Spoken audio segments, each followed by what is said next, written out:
Assalamualaikum warahmatullahi wabarakatuh. Innal hamdalillah nahmaduhu wa nasta'inuhu wa nastahdihi wa nastaghfiruh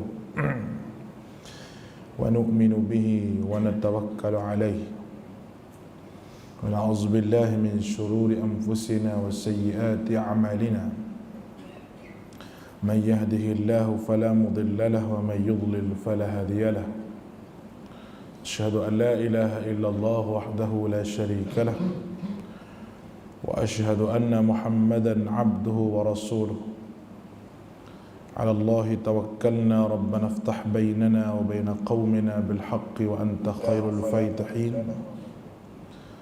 اللهم علمنا بما جهلنا وذكرنا منه ما نسينا.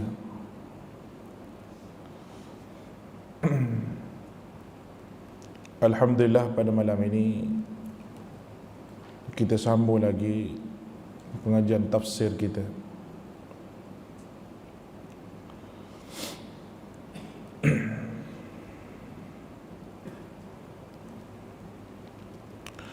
Dan insya-Allah pada malam ini pada ayat yang ke-158.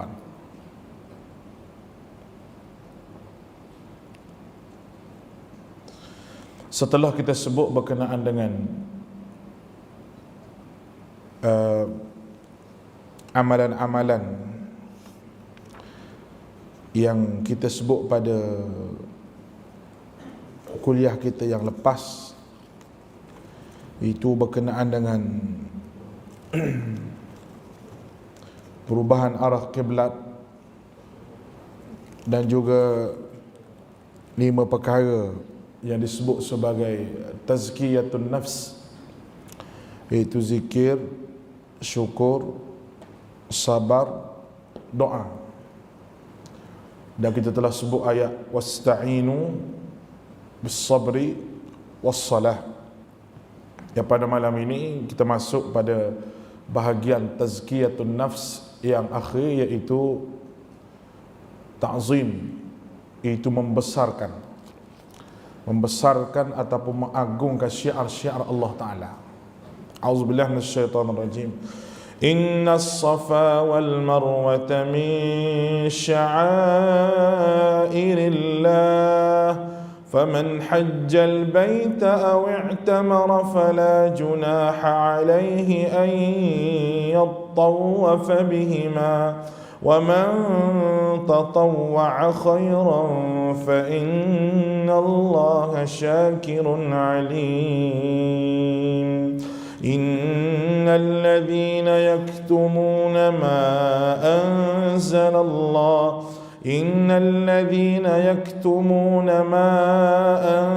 أَنزَلْنَا مِنَ الْبَيِّنَاتِ وَالْهُدَى مِنْ بَعْدِ مَا بَيَّنَّاهُ لِلنَّاسِ فِي الْكِتَابِ أُولَئِكَ يَلْعَنُهُمُ اللَّهُ وَيَلْعَنُهُمُ اللاعنون إِلَّا الَّذِينَ تَابُوا وَأَصْلَحُوا وَبَيَّنُوا فَأُولَئِكَ أَتُوبُ عَلَيْهِمْ وَأَنَا التَّوَّابُ الرَّحِيمُ إِنَّ الَّذِينَ كَفَرُوا وَمَاتُوا وَهُمْ كُفَّارٌ أُولَئِكَ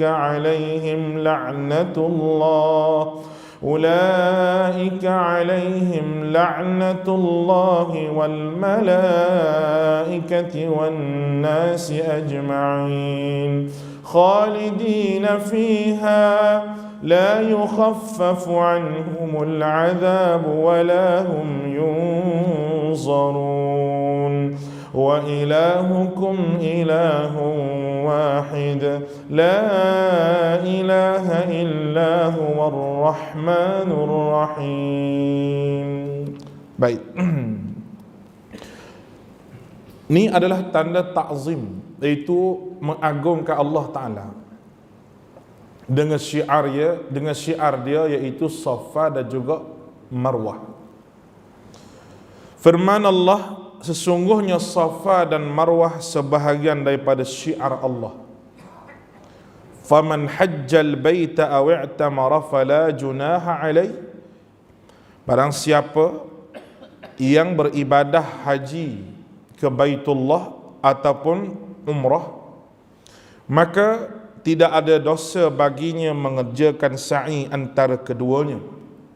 Dan barang siapa yang mengerjakan suatu kebajikan dengan kerelaan hati, maka sesungguhnya Allah mensyukuri kebaikan. Allah Ta'ala maha mensyukuri kebaikan lagi maha mengetahui. Baik, ayat ni dia ada usul kepada ayat yang kita perlu faham dengan betul, dan kefahaman mesti tepat. Yang pertama sekali, zaman dulu sahabat Nabi ni, zaman dia apa orang panggil, zaman dia dah masuk Islam pun dia tawaf, dia sa'i juga. Belum pada Islam lagi memang dia tawaf dan memang dia sa'i.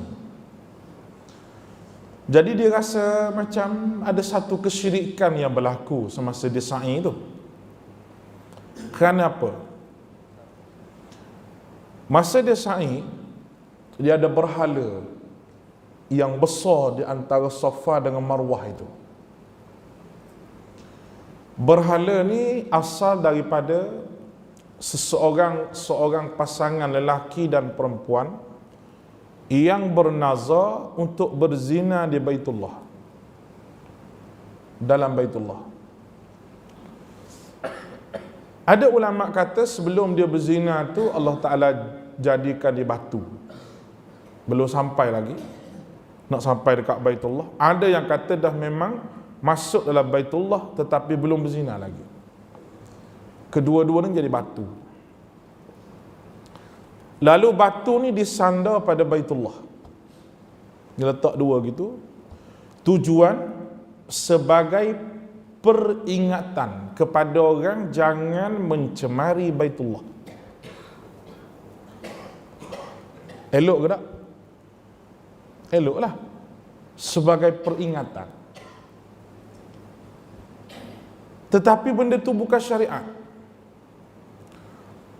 Apabila bukan syariat dan benda yang dianggap baik, apa salahnya tak batu situ? Orang lalu tengok, ni. Lalu mari datuk nenek moyang yang lupa ajar syariat kepada anak cucu, mari generasi demi generasi dia menganggap bahawa batu ini ada berkat dan karamah. Dia tawaf, dia pun sentuh batu ni. Asal daripada hujah, tak elok ke, tak molek ke? Aku nak pusing situ lah.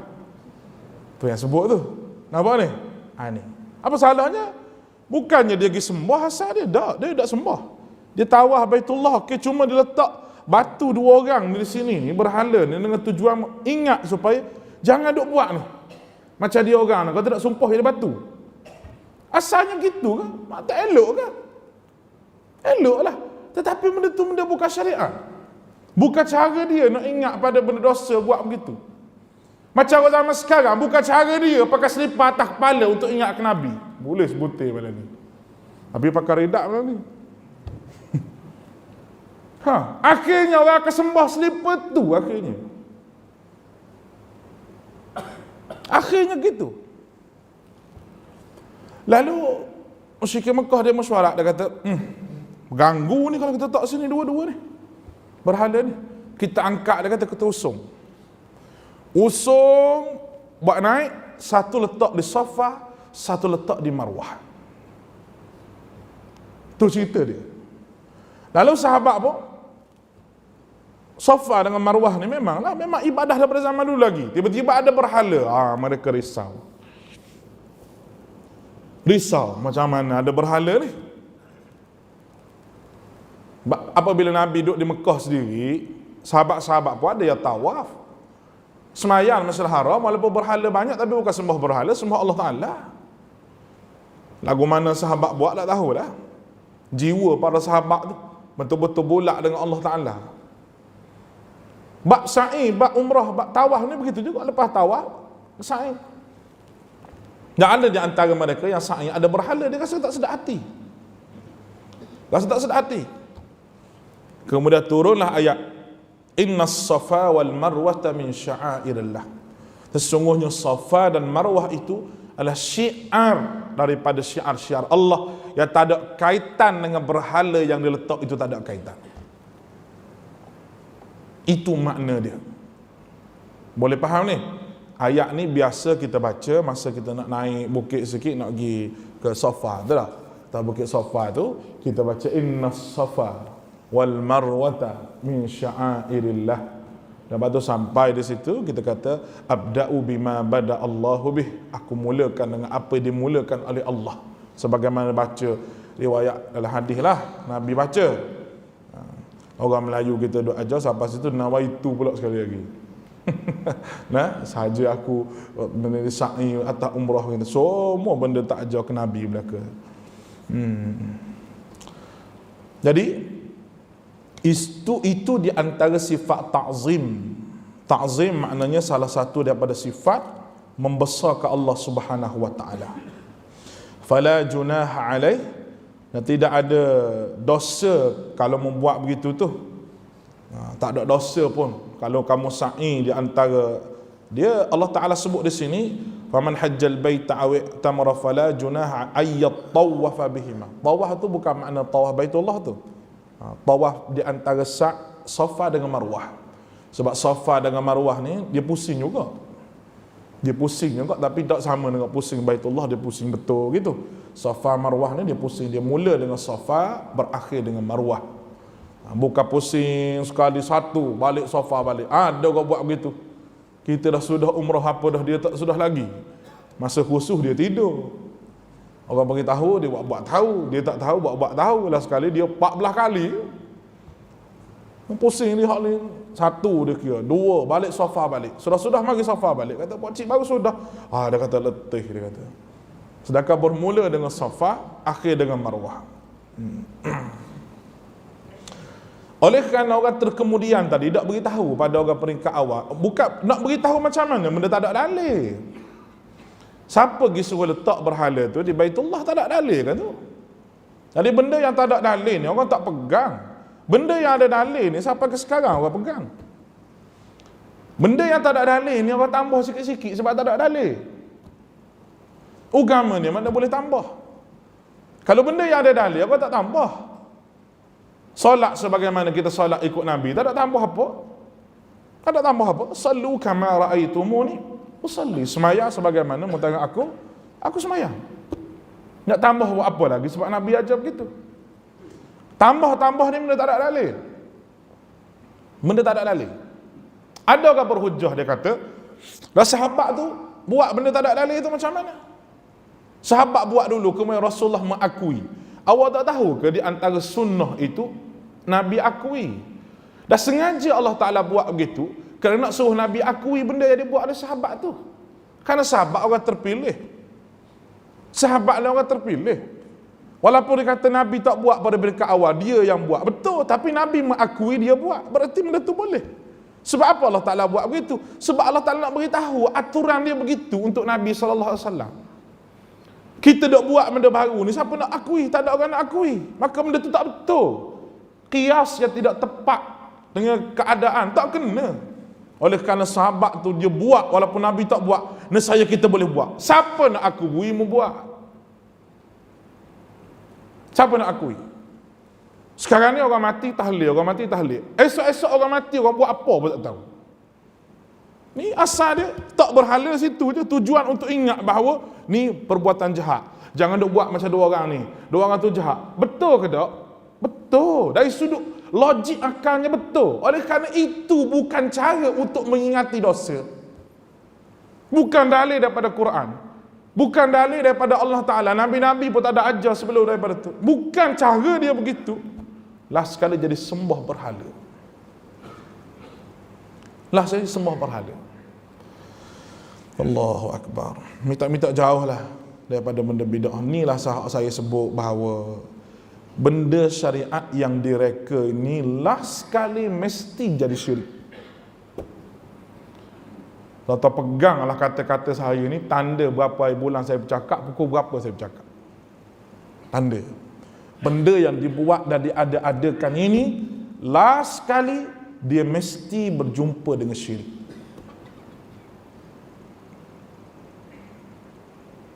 Mana dalil dia?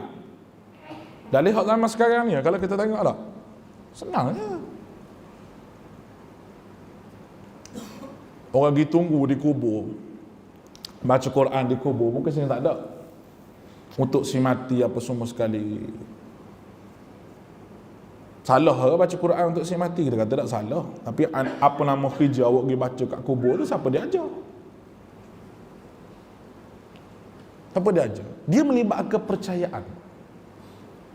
Kepercayaan. Sebab apa baca? Kerana orang mati tu dengar. Sedangkan hubungan kita dengan orang mati ni terputus. Kita akan baca lepas dalam surah Az-Zukhruf malam ni di Masjid Putra.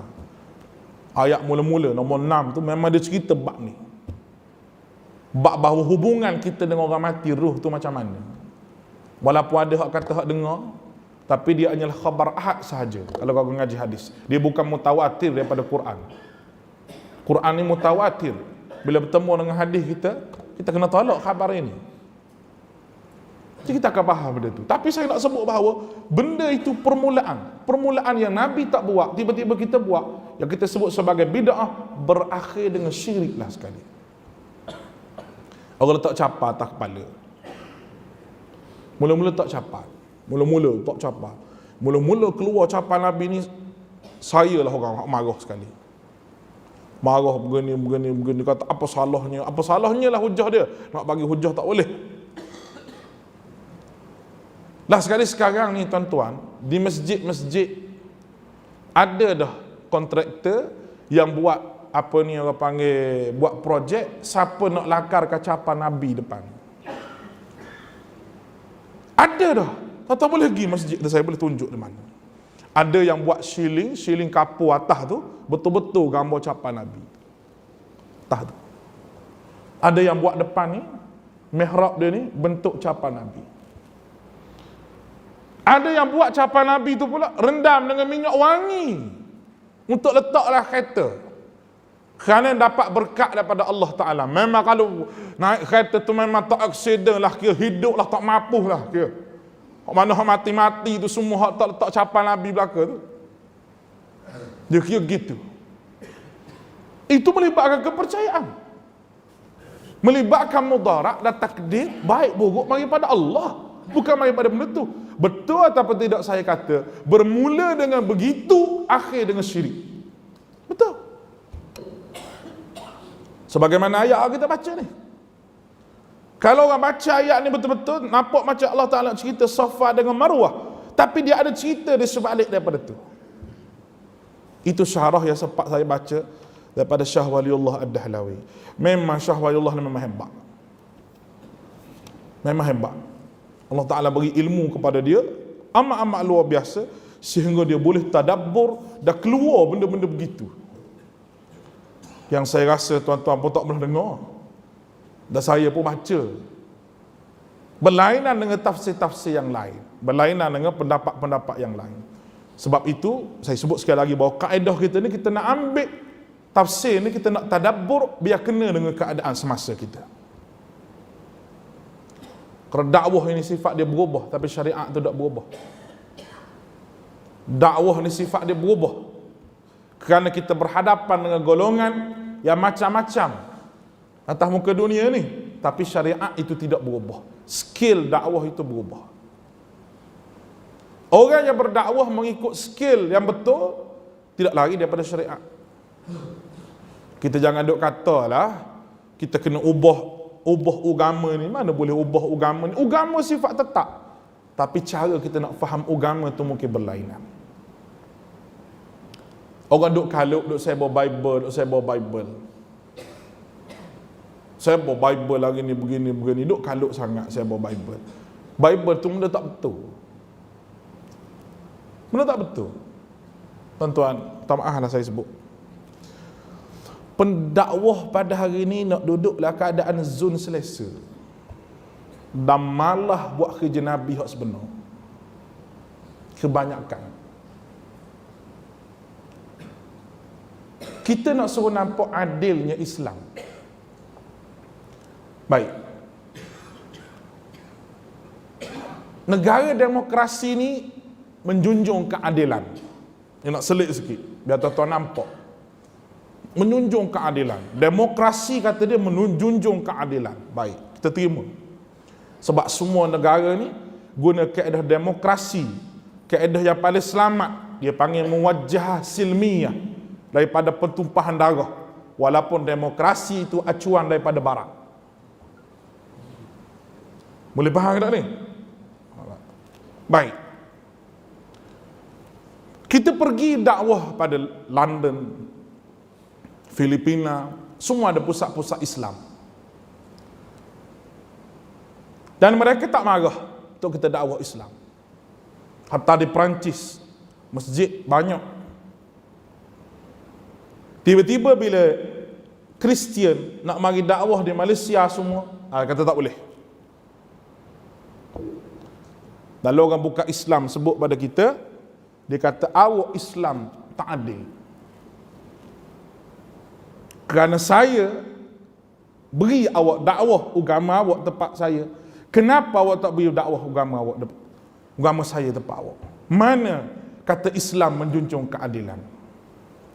Kita kata tak, sebab agama awak tak betul, agama saya betul. Tu kita kata. Tapi dia kata betul agama dia. Dan nak macam mana? Nak beri bebas, dia ceramah. Tuan-tuan, kalau pendakwah yang ada pada hari ini bekerja keras untuk mempertahankan akidah dan jaga akidah dengan betul, beri kefahaman Islam dengan betul, orang tidak akan lari kepada agama lain. Tak akan lari. Dia nak mari dakwah ke, nak buka gereja terbesar ke, berapa banyak gereja-gereja di barat yang telah pun dijual. Berapa banyak? Jual jadi masjid. Kerana orang terima Islam dengan hujah, dengan dalil. Awak nak mari bukalah pusat Kristian terbesar pun di Malaysia ni, pusat Syiah terbesar di Malaysia ni pun, tapi kalau pendakwah yang ada ni mengajar ilmu yang betul, yang bertepatan dengan syariat Nabi, bekerja sungguh-sungguh, kerana jalan dakwah ni tak ada rehat. Ni yang saya maksudkan para pendakwah suka duduk saja mari mengajar masjid, duit ialah sampul, balik tidur, lepas tu orang jamu makan. Ini kerja pendakwah hari ini. Kalau ini kerja pendakwah yang ada pada hari ini,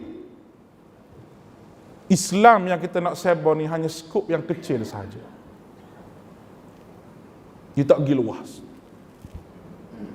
Betul, muncul lah ada ni, nasib baik ada orang panggil live, boleh tengok, nasib baik ada Facebook live, macam-macam sama sekarang. Ada benda yang boleh sebarkan dakwah. Tuan-tuan, Kristian dan agama-agama lain sebar agama kepada orang bukan dengan hujah, tapi dengan duit. Tetapi umat Islam yang punya akidah yang betul tidak akan lari walaupun segunung duit di hadapan dia. Sebab dia ada usul dia. Yang pernah ditawar kepada Nabi SAW. Kalau mu nak Muhammad, otak kamu ni dah tak guna dah, kami boleh cari obat untuk betulkan kembali pemikiran kamu ini. Dan kalau kamu nak jadi raja dalam negeri Mekah ni, malak Nabi, kami akan tabal kamu jadi raja. Kalau mu nak anak dara yang cantik dalam bumi Mekah ni, kami akan cari dan kami akan kahwinkan anak dara itu dengan kamu. Dengan syarat kamu jangan bawa Islam. Bererti hujah mereka habis dah. Tak ada hujah dah. Mereka hanya guna duit je. Kita pun kata, kita ustaz, kita tak ada duit, tak ada apa. Karena zaman Nabi dulu ada duit ke sahabat? Susah. Tapi sahabat ada akidah yang betul, kerana diajar oleh Nabi dalam sumber yang betul. Orang yang ajar Quran, ajar sunnah yang betul, mustahil dia akan murtad keluar daripada agama ini, mustahil. Kecuali ada kepentingan. Oleh kerana dalam negara kita ni ada yang jenis bukannya berdakwah tapi cari makan. Ini jadi masalah besar. Itu jadi jual macam-macam. Jual kopi ru'yah, kismis ru'yah, meletup ru'yah, meletup baca Quran, meletup baca Quran. Tuan-tuan, hak ustaz jual ni jual nanti apa pelaku? Laku sebab nama ustaz. Jual apa pun laku. Percaya cakap saya. Kalau Tok Bila jual, kuat laku sikit. Tapi kalau ustaz jual, laku. Laku sungguh. Sahabat saya tu pergi ceramah Kuala Lumpur. Bawa rebung kata. Dia jual. Sahabat Allah lah dia jual rebung. Laku. Orang beli habis. Selori habis. Nak beli. Sebab apa? Sebab ustaz jual. Padahal dia jual tu harga mahal RM2. Orang beli.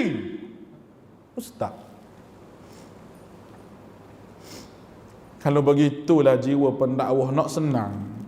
Nak hidup senang, duduk relax, boleh naik kereta besar, rumah besar semua. Hancur agama ni. Datang sama fikir. InsyaAllah kita sambung semula. Kena buat convention dakwah tu. Baik. Wa inna Allaha syakirun alim. Maka Allah Maha bersyukur dan mengetahui kebaikan-kebaikan. Ayat yang ke-159. Ayat 159 ni adalah zajrun. Zajrun ataupun celaan kepada ulama ahli kitab dan juga kepada orang Islam agar tidak mengajar ilmu, agar mereka tidak menyembunyikan ilmu. Baik. Perkara yang benar kena sebut benar. Allah Ta'ala sebut, innal ladzina yaktumuna ma anzalna, sesungguhnya kata Allah, orang yang menyembunyikan apa yang telah kami turunkan berupa keterangan-keterangan yang jelas lagi petunjuk daripada kami. Orang yang menyembunyikan kebenaran, tak mahu bercakap betul walaupun dia tahu betul, yang kami turunkan kepada mereka al-bayyinat wal huda. Al-bayyinat orang panggil sifat zati, sifat dalaman wahyu itu sebagai keterangan. Al-huda orang panggil sifat zahir. Maknanya Allah Ta'ala ni bila dia turunkan satu kitab, tak kiralah pada Nabi Muhammad ke Nabi mana-mana, terutamanya kitab Al-Quran ini dan kitab-kitab sebelum daripada Quran kepada ahli kitab, kitab itu mengandungi bayyinat, yang kita sebut penjelasan. Penjelasan ini iaitu sifat kepada wahyu. Dan al-huda, al-huda ni hasil daripada terima penjelasan, lalu dia diberi petunjuk oleh Allah Subhanahu wa taala. Maka orang yang menyembunyikan apa yang Allah Taala turun daripada keterangan wal huda dan daripada petunjuk, min ba'di ma bayyanahu lin-nasi fil kitab, kami turunkan kepada mereka dan kami menerangkan kepada manusia Alkitab, mereka itu dilaknat oleh Allah. Mereka dilaknat oleh Allah dan semua makhluk yang melaknat. Semua makhluk yang melaknat ni adalah jin, manusia dan malaikat. Mereka dilaknat oleh Allah dan kepada semua makhluk yang melaknat.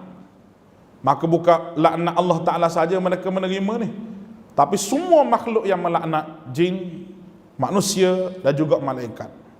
Illa alladhi, kecuali tabu wa aslahu wa bayyanu. Ini syarat. Kecuali mereka bertaubat. Wa aslahu, mereka islah, mengadakan pembaikan. Wa bayyanu, serta mereka beritahu kebenaran selepas mereka menyembunyikan kebenaran tadi. Tadi mereka sembunyi kebenaran. Nak bertaubat balik, yang pertama mereka kena bertaubat. Cara bertaubat, islahu wa bayyanu. Mereka kena betul balik apa yang mereka sebut, dan mereka wa bayyanu, kena beri penerangan dengan kebenaran yang jelas. Maka terhadap Allah mereka, dan maka terhadap mereka itulah aku menerima taubat. Maka Allah Subhanahu wa taala sebut, fa ulaika atubu alaihim wa anat tawwabur rahim. Maka terhadap mereka aku menerima taubatnya, dan aku tawwab, maha menerima, ar-rahim, lagi maha menyayang. Dalil ini menunjukkan bahawa selepas orang menyeru kepada kekufuran dan orang tu menyeru kepada kekafiran, orang yang buat kerosakan yang melibatkan ada pengikut ataupun orang mempercayai dia nak bertaubat dengan Allah Ta'ala daripada apa yang disembunyikan kebenaran itu, tidak cukup dengan dia bertaubat dengan Allah. Tidak cukup. Dia kena buat apa? Dia kena taubat. Syarat dia aslahu wa bayyanu. Aslahu kena betul balik, wa bayyanu kena beritahu kebenaran setelah dia telah buat satu benda yang kita panggil perkataan-perkataan yang batil, dia sembunyi kebenaran, dia kena bagi tahu balik. Baru Allah Ta'ala terima taubat dia. Baru Allah Ta'ala terima. Kalau tidak ada syarat ini, maka tidak diterima oleh Allah. Setakat dia nak bertaubat dengan Allah Ta'ala sahaja, dia tidak betulkan balik benda yang dia salah, dan tidak terangkan kembali apa yang disembunyikan, kebenaran yang disembunyikan, maka tidak diterima taubat dia. Allahu Akbar. Maka zaman Yahudi tu, Yahudi mana nak beritahu bahawa saya sebut tu salah, saya sebut tu tak betul. Illa alladhina tabu wa aslahu wa bayyanu fa ulaika atubu alaihim ana at-tawwabur rahim. Ayat 160. Ayat 161, ayat 162. Macam mana kalau mereka mati tidak bertaubat? Maka mereka dilaknat oleh Allah, manusia dan malaikat, sebagaimana yang saya sebut tadi.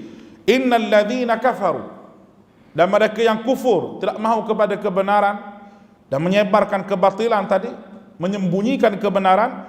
Wa matu wa hum kuffar, mereka mati mereka kufur. Ulaika alaihim la'natullah wal malaikah wan nasi ajma'in. Maka Allah Subhanahu wa taala sebut mereka itu alaihim la'natullah, mereka mendapat laknat Allah, para malaikat dan manusia seluruhnya. Khalidina fiha, laknat macam mana? Neraka Allah, kekal selama-lamanya. Mereka kekal dalam laknat itu, artinya mereka terus menerus mendapat laknat sampai ke hari kiamat. La yukhaffafu anhumul azab, hari kiamat mereka tidak diringankan siksa daripada mereka walaupun sedikit. Walahum yunzarun, dan tidak pula mereka ditangguh. Maknanya siksa tidak akan dialih kepada mereka. Mereka tetap kena siksa Allah di hari akhirat. Tidak ada pun ketetapan untuk mengalih apa yang mereka buat itu, kecuali mereka kekal dalam keadaan dilaknat oleh Allah sampai mereka jumpa dengan azab yang sengsara, iaitu akhirat. Baik, itu ayat 162. Kemudian ayat 163 ni dakwah yang kedua, menafikan syirik, iaitu syirik perbuatan. Nak kena terang sikit.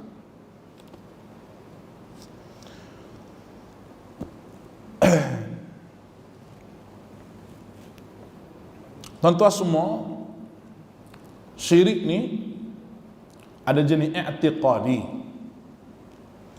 dan syirik ni ada jenis amali.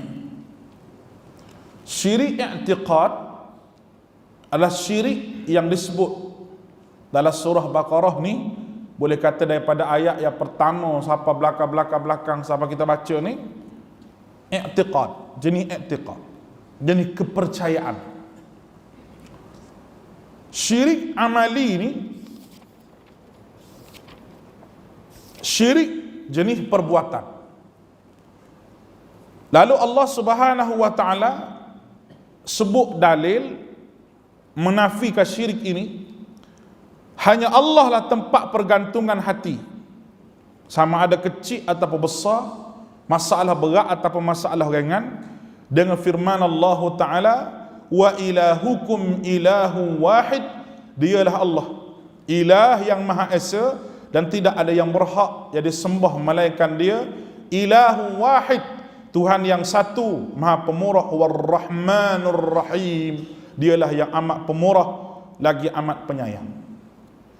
Maka dalil kepada tauhid tersebut, dalil kepada dakwah, dia biasalah apabila ada dakwah ayat 163 ni adalah pengulangan dakwah ayat 21 surah ni. Surah Baqarah ni kan, ayat 21 tu dakwah dia. Tuan-tuan balik tengok sendirilah. Ayat 21 tu ayat mana? Ini adalah i'anah, dia panggil pengulangan kembali kepada dakwah tersebut berserta dia buat mari dalil. Baik, dalil aklinya ayat 164 ni sebagai dalil kepada dakwah Tuhan yang satu.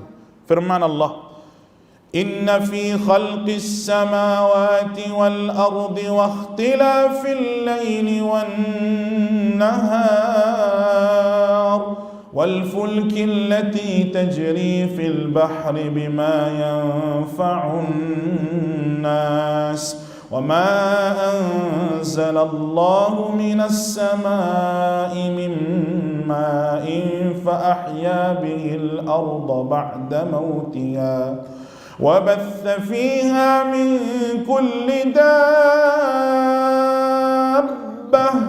وتصريف الرياح والسحاب المسخر بين السماء والأرض وتصريف الرياح والسحاب المسخر بين السماء والأرض لآيات لقوم يعقلون. Dalil dia. Dalil ini mudah ya untuk kita faham. Sungguhnya pada penciptaan langit dan bumi, silih berganti siang dan malam, bahtera yang berlayar di lautan, wa ikhtilafil laili wan nahar wal fulki allati tajri fil bahr. Bahtera yang berlayar ni bahtera yang membawa kegunaan kepada manusia, bahtera yang membawa barang-barang yang kegunaan kepada manusia.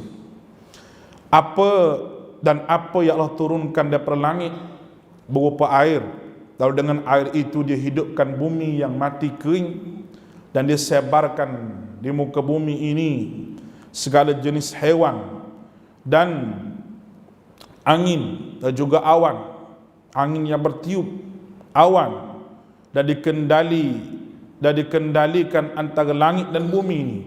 Sungguh kata Allah, pada semua itu terdapat la ayatil liqaumi ya'qilun, bagi orang yang mahu memikirkan, bagi kaum yang fikir bahawa ni bukan kerja manusia, ni kerja Allah Ta'ala. Baik, perkataan Allah Ta'ala sebut di situ wa tasrifir riyah. Riyah, angin yang menyenangkan. Rih, angin yang berbentuk azab. Rihin sarsarin atiyah, Allah Ta'ala sebut Al-Quran. Itu angin yang tak mahu tu, angin taufan. Tapi ar-riyah, angin yang menyenangkan. Duduk saya saja mari angin pun tenang, rasa relax sambil minum air kopi tu. Atau kau panggil riyah. Allah Ta'ala sebut dalam ayat ni, dan aku mengirimkan angin yang aku kawal di antara langit bumi ni ada angin. Dan angin ini pentinglah, angin ni kerana angin ini menghalau awan. Angin ini, awan itu dibawa oleh angin. Ni musim, orang panggil musim bulan 12 ni, angin monsun timur laut. Dia mari angin, dia hujan sebelah hulu.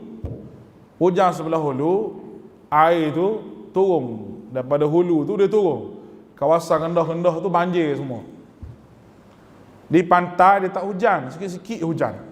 Dia mari angin, dia hujan sekejap. Dia mari angin, awan lalu tu bersama dengan hujan.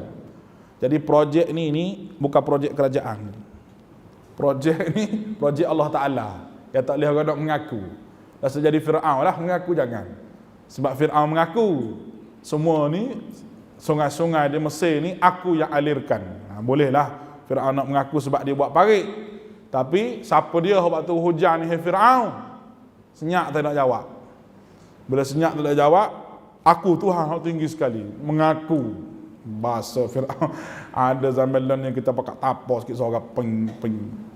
Tak ada arah lah. Zaman Nabi Musa Tapi Allah Ta'ala ni, dia bukan dakwah ikut nafsu. Kalau ikut nafsu, mugi Musa jumpa dengan Fir'aun tu. Orang Kelantan kata, kenapa tawa sote ping sebelah ni sote. Dah. Kalau nampak pada Fir'aun tu, tolong sungguh. Aku Tuhan lah kata. Tapi Allah Ta'ala beritahu kepada Musa, faqula qawlan layyinan. Mu pergi jumpa dengan Fir'aun, mu cakap elok dengan cakap slow, layyinan macam cakap lembut. Allah Tuhan ni. Itu dakwah Islam sebenarnya. Pergi cakap elok-elok dengan dia Fir'aun. Mu fikirlah macam mana bumi langit ni bukan kamu buat.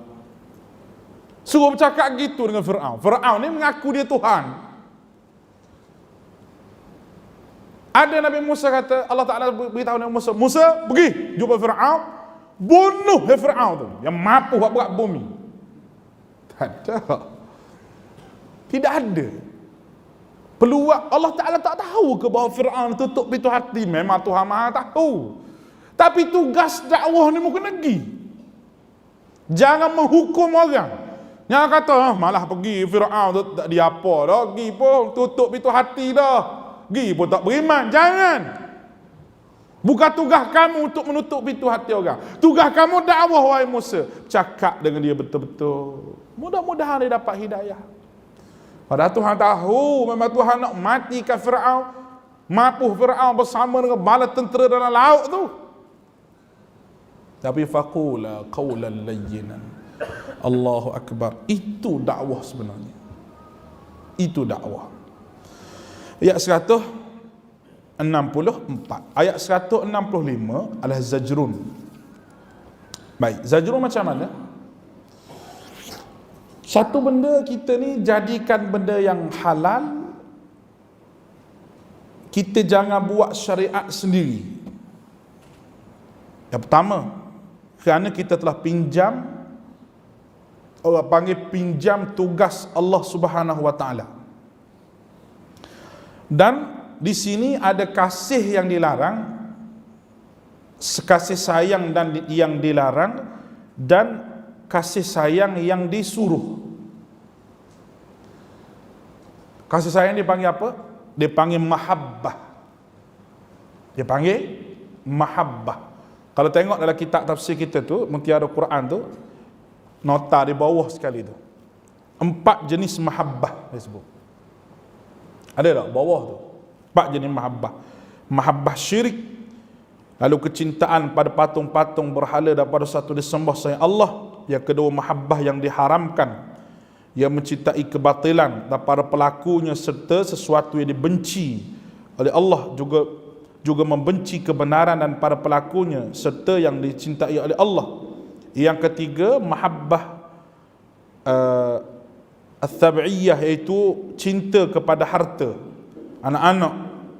Ini dibolehkan selagi mana tidak melalaikan diri beribadah pada Allah. Yang keempatnya, mahabbah wajib, cinta yang wajib, itu mencintai kaum muslimin dan mentauhidkan Allah dan membenci para pelaku syirik dan musuh Allah Ta'ala. Ini daripada 60 mutiara hikmah daripada suratul Fatihah. Ini dia ambil daripada buku ini. Baik. 4 jenis mahabbah itu. Ayat ini dia sebut bahawa kasih sayang ada yang haram, dan kasih sayang macam mana yang boleh. Fahaman macam mana yang boleh kita sayang kepada dia.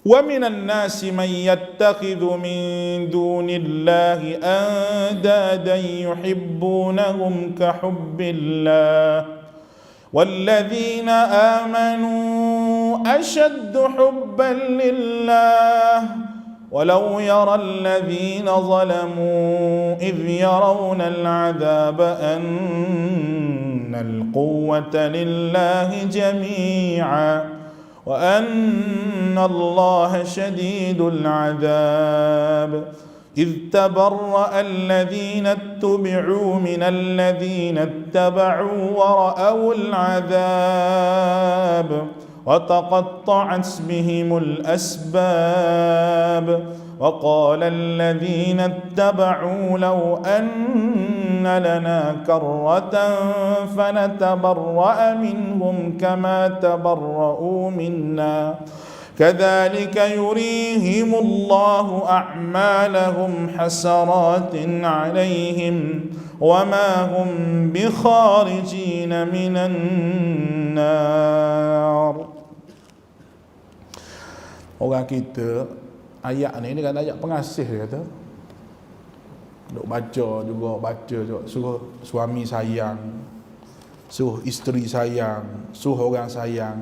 Mana dalil ayat pengasih pun kita tak jumpa. Saya nak kata takut orang marah tak. Tapi orang yang guna ayat Quran ni, ayat untuk ni, ayat untuk ni, ayat untuk ni, ayat untuk ni tu, nak guna tu gunalah. Tapi jangan sampai orang faham bahawa ayat tu untuk tu je, hilang maksud sebenar ayat tu.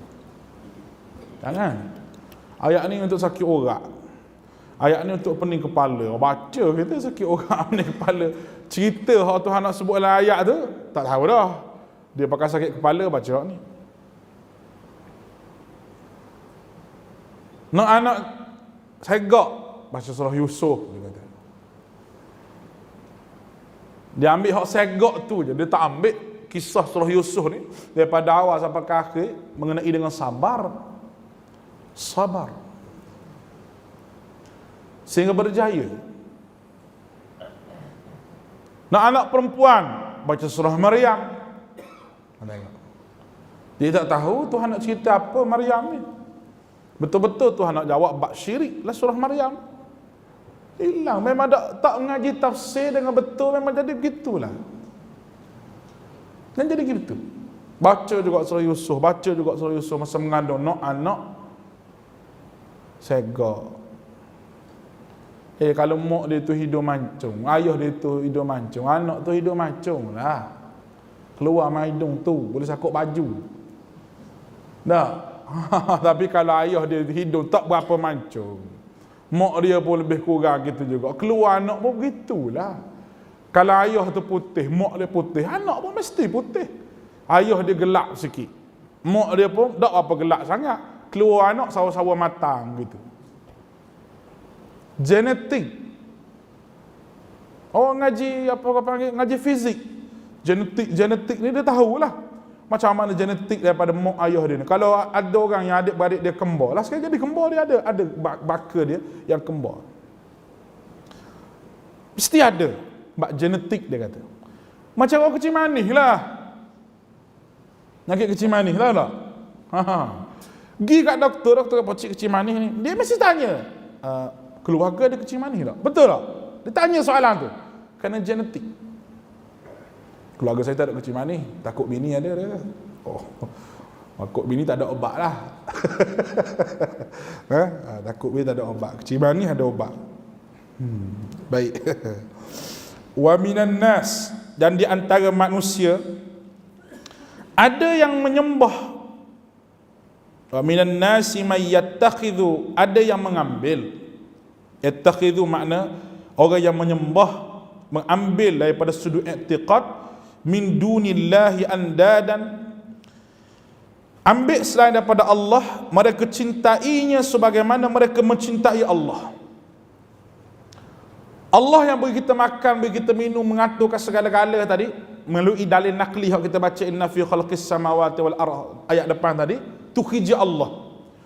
Tiba-tiba kita letak bahawa kasih sayang pada benda yang lain yang kita sembah ni sama dengan kasih sayang pada Allah. Tak boleh. Meletakkan lain dalam hati kita ni, Allah cukup marah. Allah cukup marah. Hati kita tak boleh letak benda yang lain selain pada Allah, selain daripada Allah Ta'ala. Itu makna dia. Adapun orang yang beriman amat sangat cinta kepada Allah. Sifat orang beriman, cinta. Apabila cinta di sini, maka dia ubudiyah pada Allah.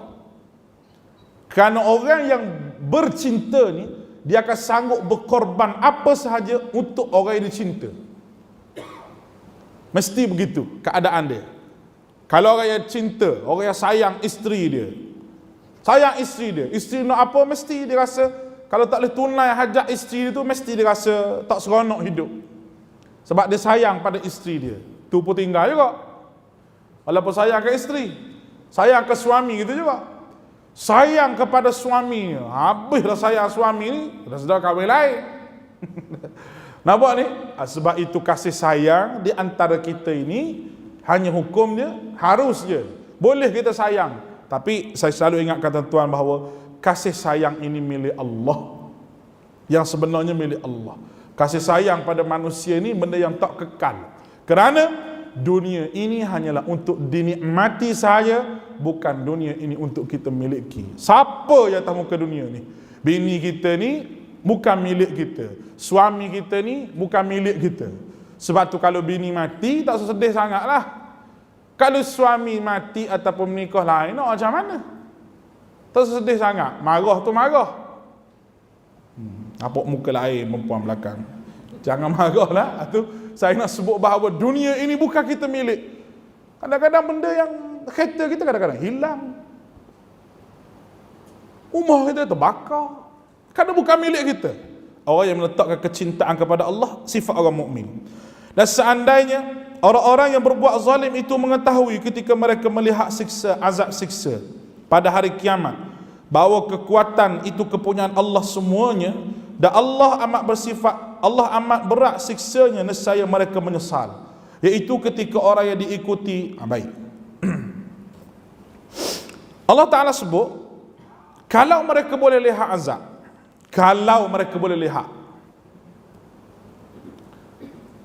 atas dunia memang tak boleh tengok lah. Kalau akhirat memang dah tengok sungguh. Akhirat tengok dengan betul-betul lihat depan mata. Baik. Yang muduk sayang pada orang lain, saya pada Allah ni, kalaulah kamu boleh lihat azab neraka, nescaya kasih sayang kamu tidak akan timbul kepada yang lain, melainkan hanya kepada Allah. Itu makna dia. Huraian kepada benda yang dilihat itu di hari akhirat. Apa yang akan dilihatnya? Baik, yang akan dilihat itu orang yang kita kasih, yang kita sayang, yang kita ikut akan berlepas diri dengan kita di hari akhirat. Kerana kita ikut benda yang tak betul. Tadi orang beriman sayang kepada Allah, oleh kerana ikutan dia betul, dia selamat. Kerana hubbillah, kerana dia kasih hanya pada Allah. Sekarang ni orang yang buka kasih kepada Allah Ta'ala, kasih kepada benda yang lain, kalau mereka lihat azab Allah Ta'ala kepada mereka, nescaya mereka menyesal. Kerana gambaran azab yang aku nak bagi kepada mereka, iaitu ittabarra alladhina tubi'u minal ladhina taba'u wa ra'awul azab wa taqatta'at bihimul asbab, iaitu ketika orang yang diikuti itu berlepas diri daripada orang yang mengikutnya. Orang yang diikut, pemimpin nak berlepas diri dengan orang yang pengikut dia. Allahu Akbar. Kenapa? Kerana ikut tak betul ni. Ikut tak betul. Ni adalah dalil kepada orang yang mengajar ke apa, ke sebut benda tak betul. Gini keadaan dia akhirat. Nak berlepas diri daripada anak murid dia. Anak murid kata, saya ikut Tok Guru dulu ni. Anak murid pun ikut saja je, bukan tahu dalil. Tak ada Quran hadis, Tok Guru kata kan mesti betul dia Tok Guru. Takkan nak menipu kok. Bermakna hujah tak boleh pakai. Tok Guru hak sebenar Nabi SAW, apa hak Tok Guru sebut mestilah warasatul anbiya, mesti diwaris daripada Nabi SAW. Faham situ, insya-Allah tak berlaku kes ni kepada kita di hari akhirat. Dan mereka yang melihat siksa, dan ketika segala hubungan di antara mereka terputus sama sekali, Allah Ta'ala sebut putus sama sekali, tidak ada hubungan lagi di hari akhirat. Dia nak supaya jangan ada orang yang mendakwa bahawa mu ikut aku. Dan ayat 167 ni huraian kepada ayat 166 bagaimana keadaan dia. Dan berkatalah orang-orang yang mengikut, seandainya kami dapat kembali ke dunia. Pemimpin tak tahu pergi ke mana dah, tak harap sungguh. Lalu sekiranya kami kembali ke dunia, pasti kami akan berlepas diri daripada mereka sebagaimana mereka berlepas diri daripada kami. Demikianlah Allah memperlihatkan kepada mereka amal perbuatan yang menjadi penyesalan bagi mereka, dan sekali-kali mereka tidak akan keluar daripada api neraka. Ayat ni jangan terjemuh ikut politik. Ayat ni ayat akidah. Sebab dalih yang pertama sekali hub ka hubbillah. Sayang, cinta kepada Allah. Bermakna orang ni tak syirik. Cinta bak syirik ni. Kalau orang politik baca ayat ni, dia kata, mu tak ikut aku, mu ikut parti satu lagi, habislah, akhirat mu akan bergaduh. Betul. Pemimpin mana-mana pun, terutama ayat ni pemimpin agama yang ada pengikut, tak berani nak kata benda betul pada pengikut dia kerana sokongan. Jaga. Termasuk dengan ayat ni. Tak kira lah nama siapa pun. Boleh faham tak ni? Kerana pemimpin agama ni adalah pemimpin yang bertanggungjawab ke atas Nabi SAW. Tanggungjawab. Kita ikut siapa-siapa pun, orang tu buat baik, kita ikut dia. Orang tu buat tak betul, kita jangan ikut dia. Siapa pun atas muka dunia ni? Betul tuan-tuan. Sebab tu dalam bab politik ni, ijtihad masing-masing. Kalau benda sunnah, kena buang baju politik ni, kena buang. Bab sunnah, ambil baju politik ni, cabut, letak tepi. Merah ke hijau ke kuning, ni kita nak bincang bab agama, bab sunnah, bab kepentingan sunnah. Hak betul kena kata betul, hak salah kena kata salah. Ni bab sunnah, ambil baju politik duk sindung, balik baju politik. Tu nak sebut benda betul pun salah. Sebab apa? Sebab ada pakaian. Nak jadi ummatan wasata, khaira ummah, dia kena gitu je. Dia kena buang politik ni, letak tepi dulu. Hak kita nak bincang lah ni masalah agama kita. Masalah yang berat. Awak parti mana ke, orang ni ada ke dalam pengikut awak, itu tak kira. Awak kena bersih pahaman dalam pengikut awak. Awak pun sama juga. Kita bincang hari ni bab la ilaha illallah Muhammad Rasulullah. Takkanlah kita nak bergaduh bab la ilaha illallah Muhammad Rasulullah dah kita sama Melayu sama Islam. Tu ya benda dia. Yang bersungguh juga nak lawan sunnah tu apa? Nama parti Islam tapi nak lawan sunnah lagi. Kau kaya aku. Wallahu alam. Kita berhenti situ sudah. Sambung pula pada bulan. Sambung lepas saya balik umrah nanti. Akhir bulan ni tak ada lah sebab kita pergi umrah. Bulan 12 nanti insya-Allah. Kita sambung pada bulan 12 bulan depan insya-Allah. Wallahu taala alam. Dia kena beri mengejut gitu baru orang mari pula. Sallallahu alaihi wasallam Muhammad. Assalamualaikum.